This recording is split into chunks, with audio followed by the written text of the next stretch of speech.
Méghozzá azt is furcsán. A csak értelmi intelligenciát 10 faktorral mérjük. Nem tudjuk, mi az az intelligencia pontosan, de mérni elég jól tudjuk. De ugye intelligencia veleszületett értékképesség tulajdonképpen. Most az értelmi intelligenciát tehát 10 próbával mérik, ebből 5 szóbeli, 5 cselekvéses. Minden nagykönyv elmondja, hogy a gyerekben sokkal erősebb a cselekvéses rész. Lassan fejlődik ki a szóbeli, 16 éves korra, ha kedvező a helyzet. Na most a magyar iskola a 10-ből, és most csak az értelmi intelligenciáról beszélek, 2-t osztályoz. Egy lexikális memóriát és egy matematikai készséget. 8-at nem osztályoz. Az a 2, amit osztályoz, a szóbeli tartományba esik, oda, ahonnan minden nagykönyv leírja, hogy a gyerek abban eleve gyengébb, kivéve az értelmiségiek gyerekeit, akik kisebb-nagyobb neurotizálódás árán korán erősebbek lesznek a szóbeliségben. De ez nagyon jól jön nekik a mai iskolában. Még egy csomó gyerek, aki egyébként náluk esetleg erősebb, nagyon rosszul szerepel. Ilyen és hasonló problémák nyomasztják a mai iskolarendszert, és ebben a küzdelemben kell a gyerekünk mellett és mögött állnunk. És mégsem hülye a gyerekem, hiába tűnik úgy az iskolában. És ez nem az iskolai eredményeken fog múlni. Zárójel. Az iskolai teljesítmény nem korrelál az életben elért sikerekkel. Nem egyezik meg. Tehát nem az eminensek azok, akik végig aztán az életben brillíroznak.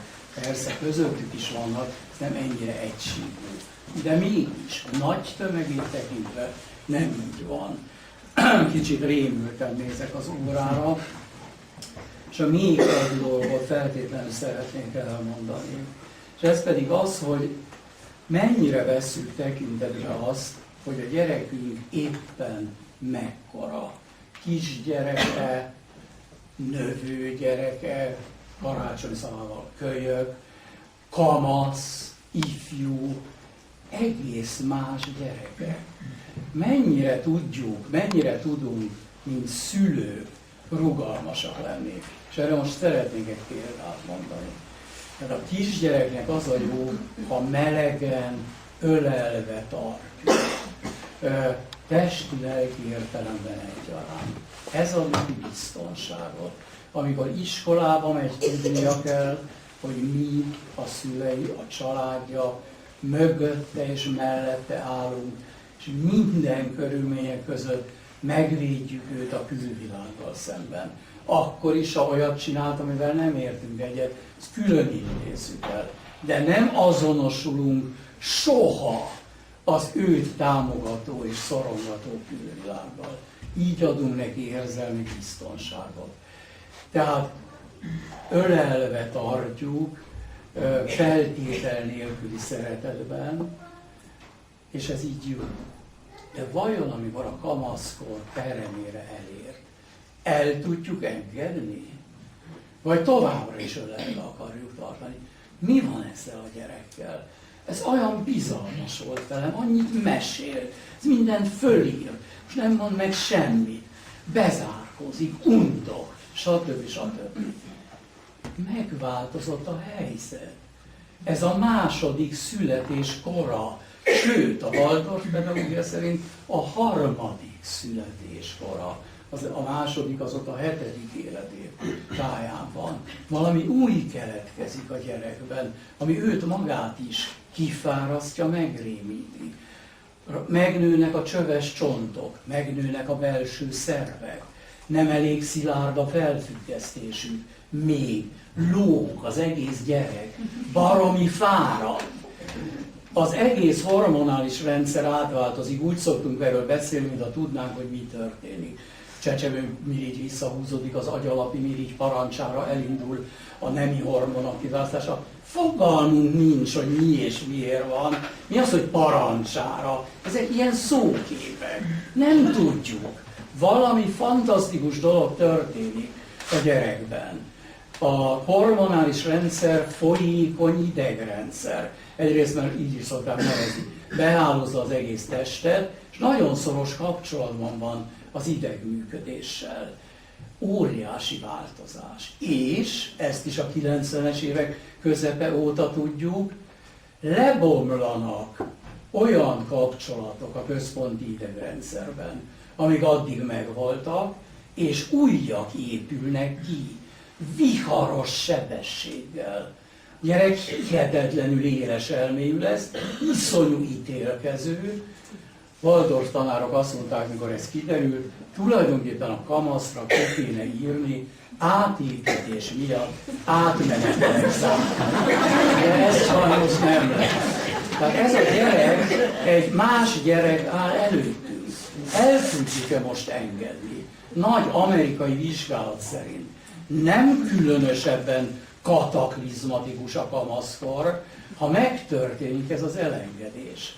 Ha eredetileg megvolt ez a melegen tartás, most pedig megtörténik az elengedés. Persze mi szülők szorongunk, nem baj. Majd rájövünk, hogy nem annyira vészes, ha eddig megvolt az érzelmi biztonság megadása. És a gyerek rengeteg problémával vívódik, majd erre is még két szóval utalok. De minden esetre ez minden történik benne. Sündiszmózik, minden tüskéjét kifelé mereszti. Irtózatosan szemtelen. Az nagyon erős ítélő erő megerősödése miatt. Ezt az apák sokkal rosszabbul bírják, mint az anyák, holott humorral kéne kezelni. Nem tud nem szemtelen lenni. Úristen! Az apám ilyen kopasz, és a füle ilyen hegyesben, ezt eddig nem vettem észre. Apa, neked olyan a füled, mint a Legolásznak. Micsoda, ki az a Legolász? Mit beszélsz hülyeségeket, stb. Stb. Tehát a Legvált, mama, nem jössz egy kicsit futkosni? Nem ártana, ha rengene az a háj. De most vettem észre délután, hogy anyukám ilyen kövér. És ezt eddig nem láttam. Stb. Remélhető, hogy ezt humorral tudjuk fogadni. Mert utoljára akkor igényelt annyi mindenestől elfogadó gyengétséget a gyerek, mint kamaszkorában, amikor 3 éves volt. De ezt nem tudja kimutatni. Ellenkezőleg a vállát meg akarom simítani, undorral elrántja. Stb. Meddig kell. Kontra György, a zseniális orvos, biológus, pszichológus, pedagógus, ő mondta azt, hogy egyet tehetünk a kamaszért.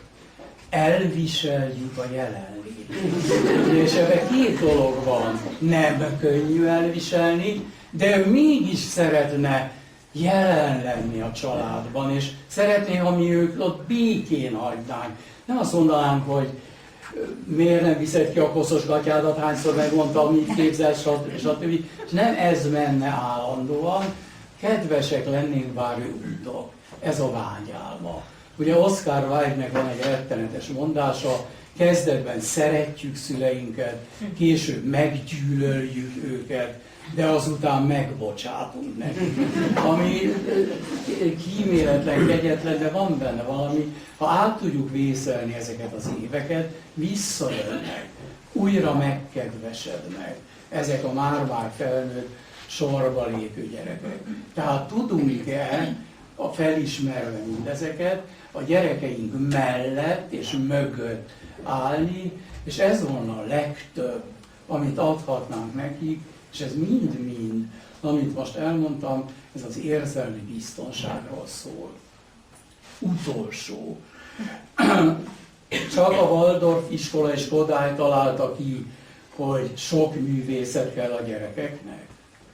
400 évvel ezelőtt a híres és nagyon szigorú jezsuita, kálvinista, cisztercita, piarista, stb. Magyar iskolákban rengeteg időt töltöttek iskoladrámák írásával, kosztümözésével, díszletezésével, megrendezésével, előadásával, a szorgalmi idő rovására. És még volt iskolai énekkaruk, zenekaruk, poétikai önképzőkörük és retorikai önképzőkörük. Tehát ott abszolút tudták ösztönösen, hogy mi kell a gyerekeknek az eljövendő életben való helytállásra. Ma ezt már a tudományból is tudjuk. A régit elfelejtettük, az új még nem jött igazán át. Kivéve, és itt most hazabeszélek, az alternatív iskolákat, akik viszont erre újra ösztönösen rájöttek a 20. század elején.